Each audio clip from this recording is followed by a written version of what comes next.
Isang mapagpalang araw po katiis mula dyan sa Luzon, Visayas and Mindanao. Dyan sa Zamboanga, dyan sa labas ng bansa, sa Mexico, muchas gracias amigo.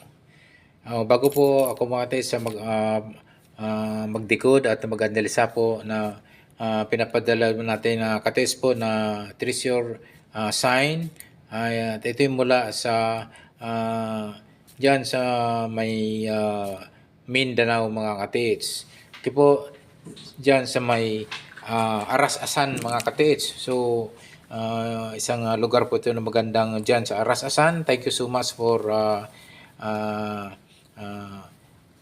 sa pagtitiwala katiits at ako'y napili nyo sa pagdidikod po ng inyong pinapadalang treasure sign o treasure markers mga katiits. Ako po mga katiits, ako po yung nagpapasalamat bago po ako magdikod. Ako yung muna magpasalamat sa aking mga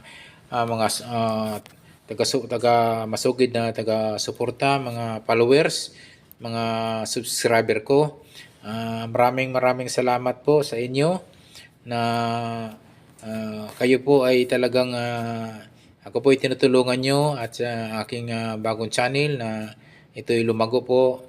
Maraming salamat katiits sa inyong tulong pala mga katiits. Okay po mga katiits, yung mga gusto nyo palang bumili po ng treasure hunting equipment na made in Philippines. So mayroon na po tayong isang katiits po natin na ito si Mr. Rolly Adlaon Luok na ngayon po ay maker po ng gold locator, EBS gold locator.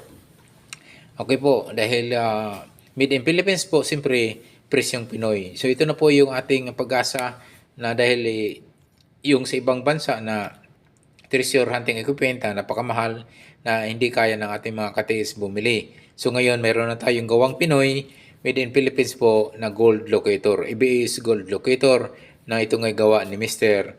Rolly Adlaon Luok dyan somewhere in Torocan, Zamboanga area sa Mindanao. Okay mga katiits,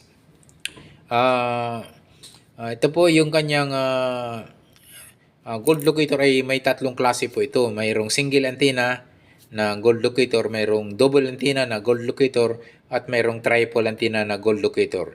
At ngayon ay in demand ngayon mga katiits yung kanyang tatlong antenna na gold locator, at ito ay may 8 ng history na nakahits po ng treasure item, at ang huli po ay 2 gold bar. Ito ay may tatakpan na Burma dyan sa Davao de Oro. So gamit lamang po ng gold locator na EBS gold locator ni Rolly Adlaon Luok mga katiits. Okay po, gusto niyo pong bumili, pwede kayong tumawag po sa kanya sa CP niya na 092626-32843. 092626-32843. At pwede kayong mag-PM sa kanyang Facebook page, Mr. Rolly Adlaon Luok mga katiits. Okay po, mga katiits ay atin na pong umpisan po sa pag-dikod po na pinadala po ng ating katiits dyan somewhere in Mindanao, isang platted marker stone mga katiits na ito'y para siyang hugis isda mga katiits, isang fish marker to mga katiits. Ito yung napakagandang marker, isang platted marker mga katiits. So pag mga ganitong di gaanong kalakihan mga katiits, i-check nyo po. Unang-una, pwede nyo pong i-detect po itong malapad na itong flat na stone marker na hugis isda, fish marker nito. I-detect nyo po ng gold locator or metal detector ang kanyang kabuuan po sa ano. At pwede nyo rin po yan kung wala kayong dalang metal detector or gold locator, pwede nyo pong pukpukin po yan ng maso, pwede nyo pukpukin po dyan ng baka ito po ay treasure under the rock markers mga katiits. So ito po mga katiits ay aking ito'y tinitingnan po yung anggulo po kung saan pwedeng ang items nito na pwedeng malocate mga ka-TH.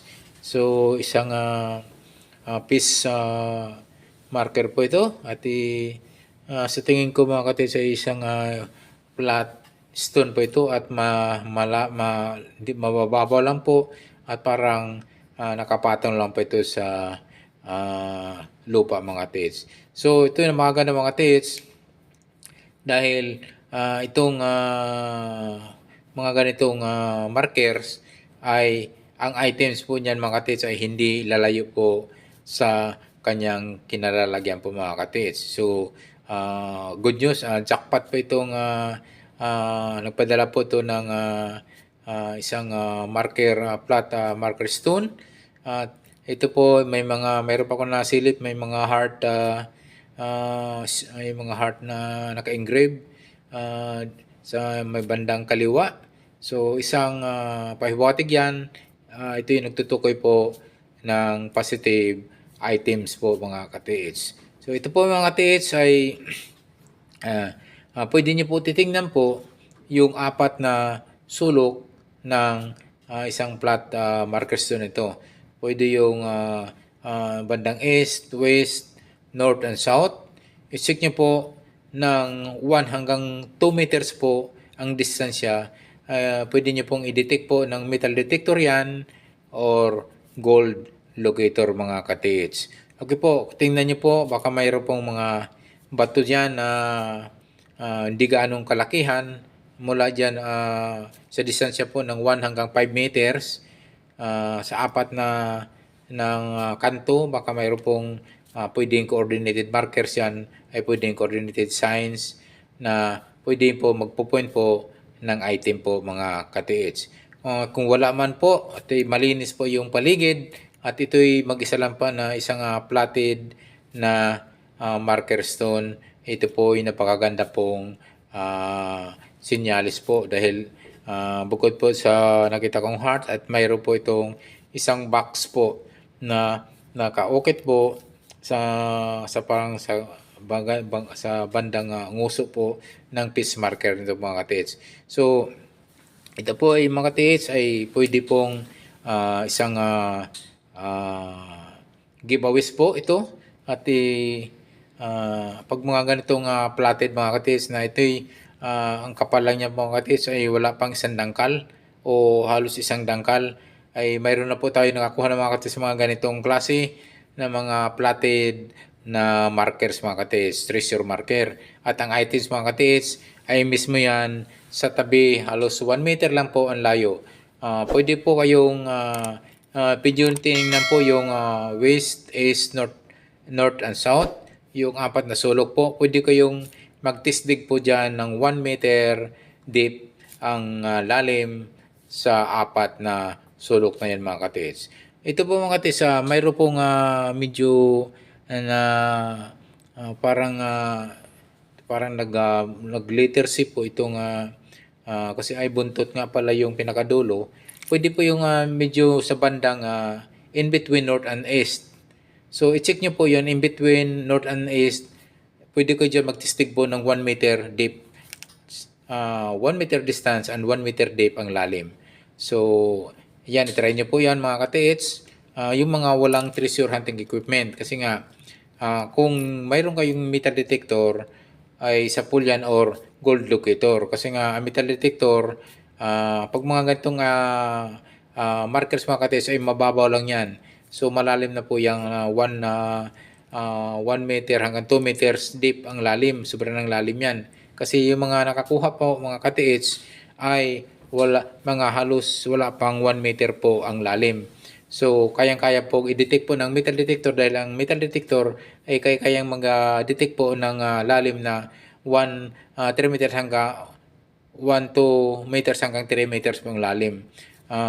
Ay kung lalo na kung mayroon kayong gold locator, dahil ang gold locator mas malalim pa ang madidetect niyan at malayo dahil nga ay nagdidetect yan ng fumes o singaw po ng gold ang gold locator mga ka-TH. Okay po, inulit ko mga ka-TH, i-check nyo po yung 1 meter away sa marker, sa flat markers na face marker to mga katiits. Huwag niyong kalimutan i-detect po ng metal detector or gold locator. Kung wala naman po mga katiits, pwede kayo magtisdig dyan ng 1 meter sa paligid niyan mga katiits. So sa pool yan mga katiits kasi nga mayroon na po tayo mga katiits ng ganitong platted na halos isang dangkal lang po ang lapad. So wala pa. At ito'y mag-isa lang po mga katiits. Walang mga katabing pwedeng coordinated markers. Walang katabing stone, walang katabing punong kahoy na pwedeng may countersign po doon na pwedeng magtuturo na nandun po yung items na located. So, pag mga gitong platted markers doon mga katiits ay tumpak na tumpak po ito mga katiits. Swerte po ng katiits po natin na nagpadala nito mula dyan sa Mindanao na isang face marker sign mga katiits. At ito po ay platted pa siya, platted stone ay posible po at napaka tumpak na tumpak po ang item nito ay malapit mismo. Huwag na kayong lalayo. Pinakalayong distance po nito ay hanggang 2 meters po. Pero pwede kayo mag-testing po ng 1 meter, then pwedeng 2 meters. Pero ang advice ko mas maganda na po yung 1 meter kasi nga platted po ito. So, ang items talaga ito, pwede pong nasa tabi lang.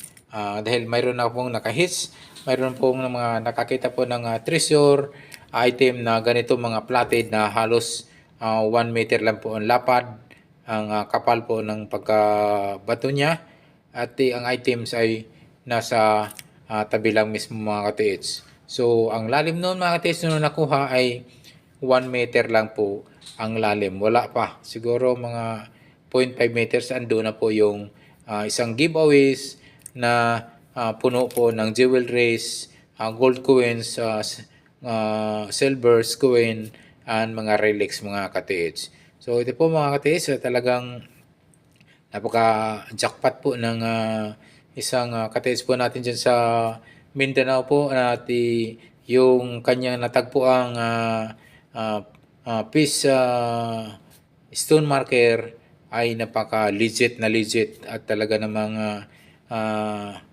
tumpak po at jackpot po itong markers nito. Lalo na kung ito'y walang katabi.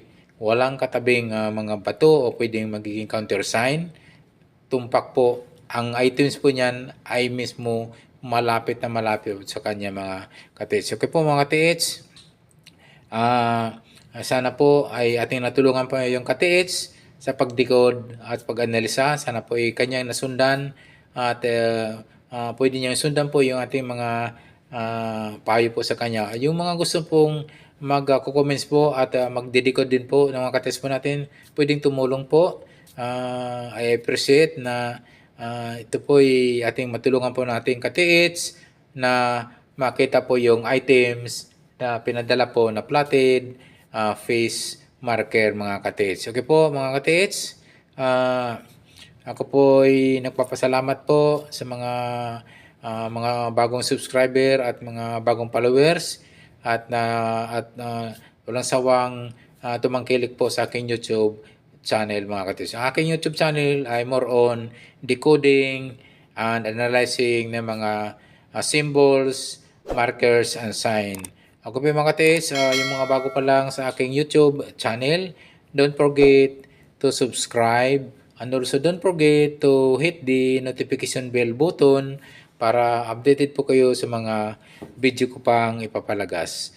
Maraming salamat po mga katiits sa pagtitiwala sa akin at sa aking YouTube mga katiits. Okay po mga katiits, pagpalain nawa tayo ng pong may kapal. God bless us always.